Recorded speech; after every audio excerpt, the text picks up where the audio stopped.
Hi everyone, welcome to this draft analysis on sleeves.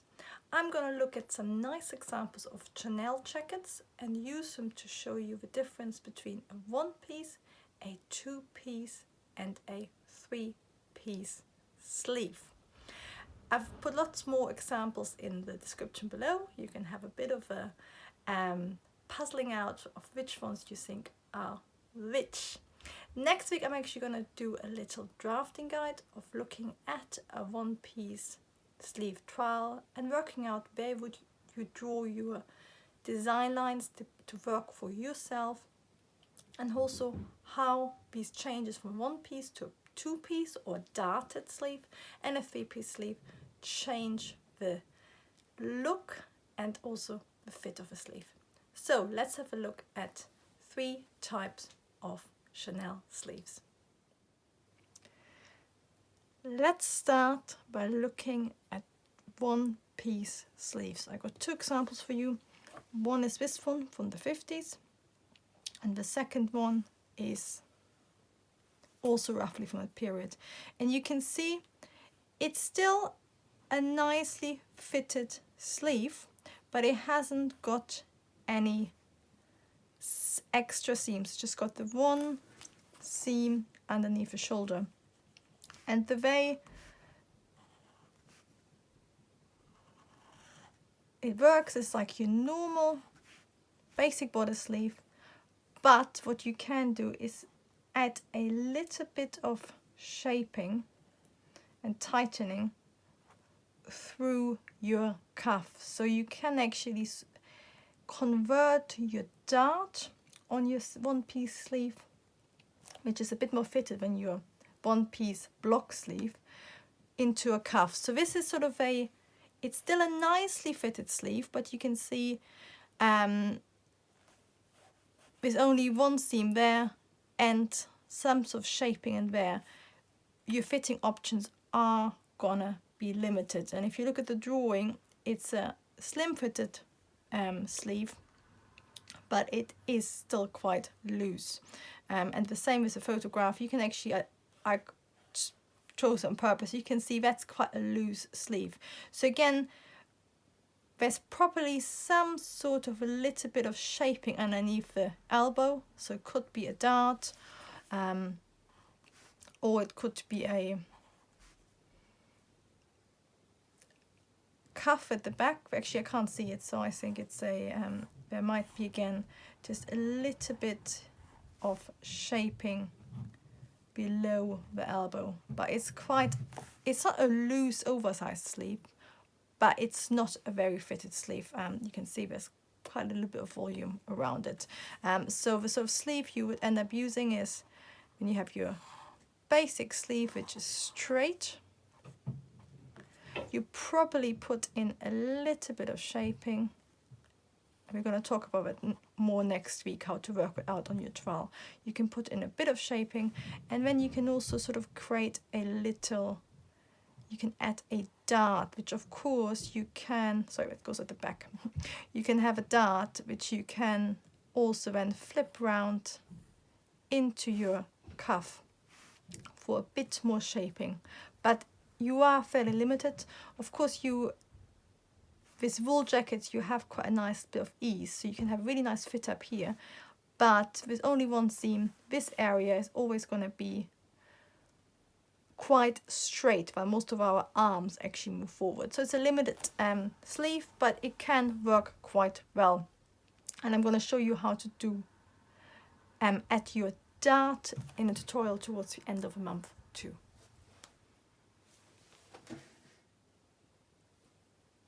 Now we know a bit more about one-piece sleeves. Let's have a look at some two-piece sleeves. I've got 2 examples again, one from the 1950s and one more recent one, but they both show the fit quite nicely. So if you start with the vintage one, you can see it's a two-piece sleeve because there's a seam going there. So you can also see it's a bit more fitted around this area in general. So it's a sort of, if you ever bought a nice jacket, it probably has a two-piece sleeve, and men's jacket especially have them as well. So instead of having an underarm seam like above, we've got both a seam at the front, so there's no underarm seam, and then also at the back it is exactly the same. So your back again has a seam there instead of your underarm, and then at the back quite often that's where you put your cuffs and your buttons, especially in suiting. And by replacing your underarm seam with two seams to the back and the front, you can add more shaping, because suddenly instead of having just one seam where you can do some shaping, we've got two seams we can add shaping to. And that also has an impact on your block, because what you can do quite nicely and what you often see in suits is instead of having a side seam, you then continue that line and that become your shaping seam on your front and back bodice. So if you have a look at some suits, you quite often can see that method.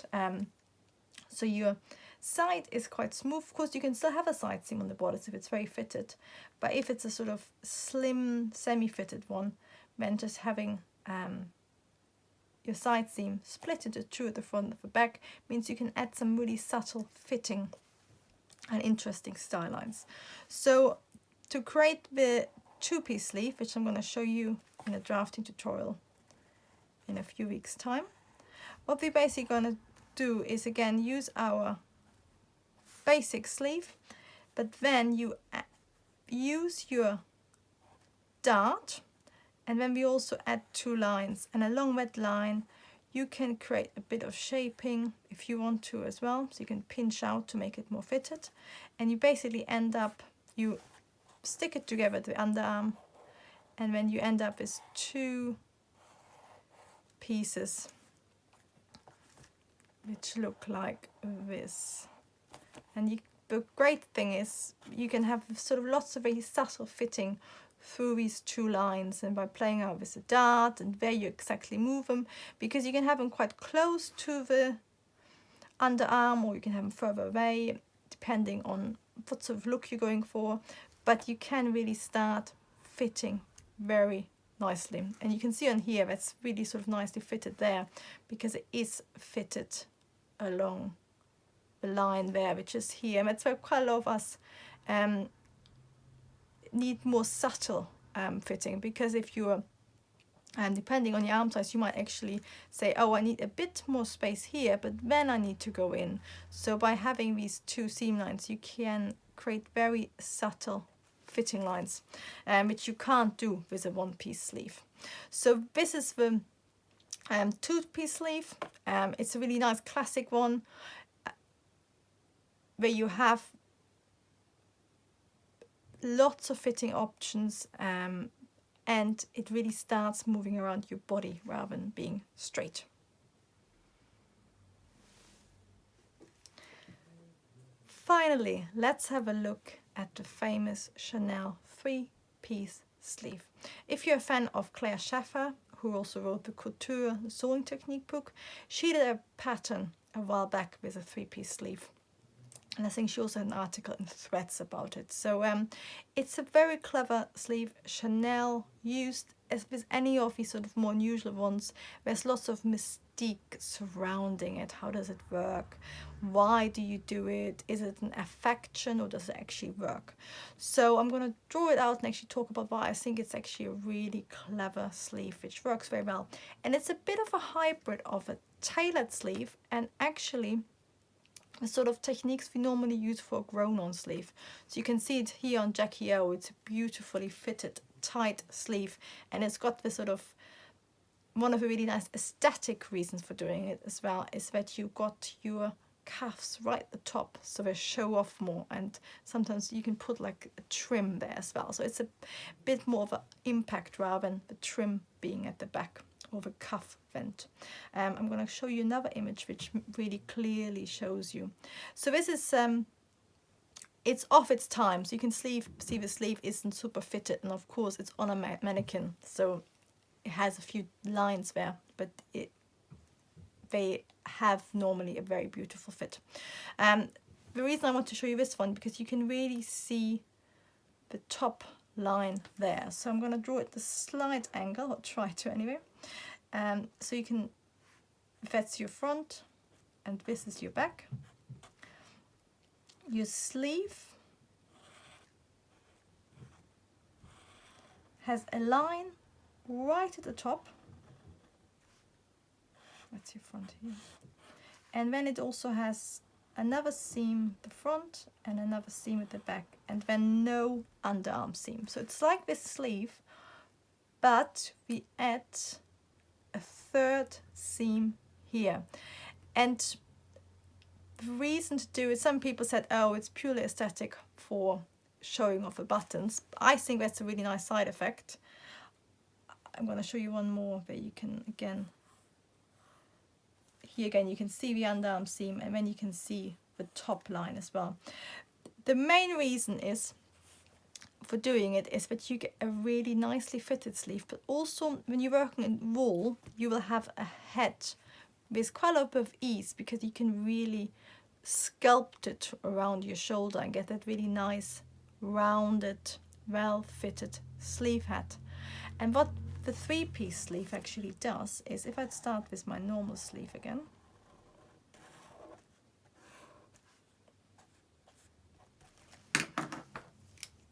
so we already, I'm going to do it in color now, so it gets a bit clearer. So we already have our sort of 2-piece sleeve line, where we're also going to shape our dart, but at the same time what we're going to do is add another line either right at the top, or sometimes people like to move it back a bit, but I'm going to talk about it in a good drafting guide next week about what might work best for you. But what we're basically going to use is the same method as we use for grown on, like the gusset sleeve, the raglan sleeves. We're going to get rid of the ease here, either all of it or some of it, and instead add that shaped shoulder. And what that means, you can get really nice, you can still use the sort of quite high sleeve head of a jacket sleeve with ease to fit around your shoulder, but by sort of cutting out that ease and instead creating shaping through your seam line, it's a more defined round shoulder. So you can see it really sculpts beautifully around your shoulder, and you can really see it in the Jackie O as well. It's got a really nice round shoulder, so it hasn't got any of it sort of more steamed where the wool has been mended. Instead, the excess ease has been turned into a seam line, so you get a very well fitted sleeve.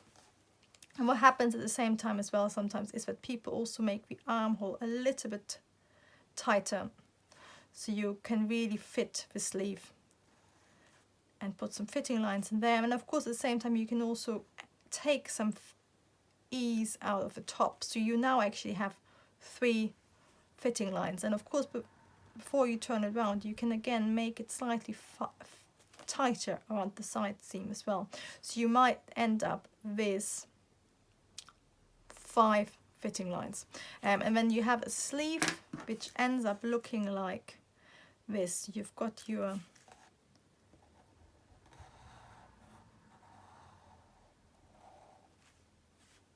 back top sleeve, your front top sleeve, and then of course here you can put your cuff in and your trim for your Chanel look if you want to. But then your 2 underparts, same as on the 2-piece sleeve, get turned into a single piece as well. But then what Chanel often did as well is that when they moved this bit onto the bias. So that means you can actually, because it's on the bias, you can actually put even more fitting in, and you can sort of slightly make it a tiny bit shorter and then stretch it.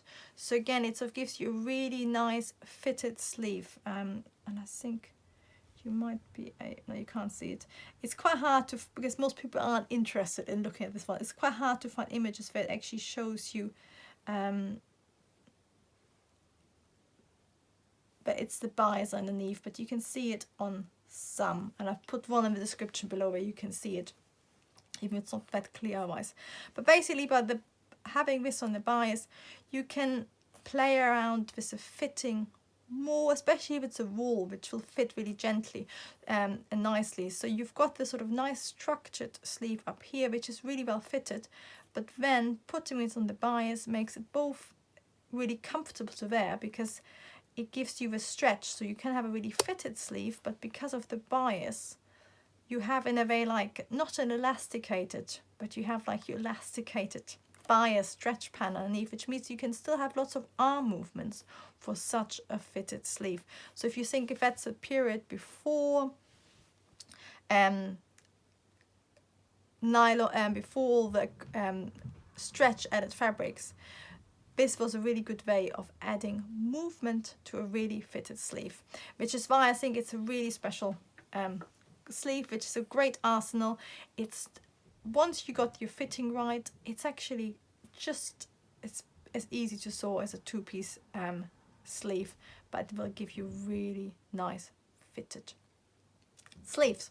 So this is my analysis on Chanel sleeve. As I said, next week I will do a little bit of drafting guide where we actually look at the trowel and look at how these 3 different sleeves look in real life, and the different little fitting alterations you can do before you start drafting. And then over the coming weeks I will show you how to turn your one-piece sleeve into a slightly more fitted darted sleeve, how to turn it into a 2-piece sleeve, and finally how to turn it into a 3-piece sleeve. So by the end of February you will have a full collection of sleeves to fit any occasions, and also hopefully will help you fit any other sleeves you ever want to make.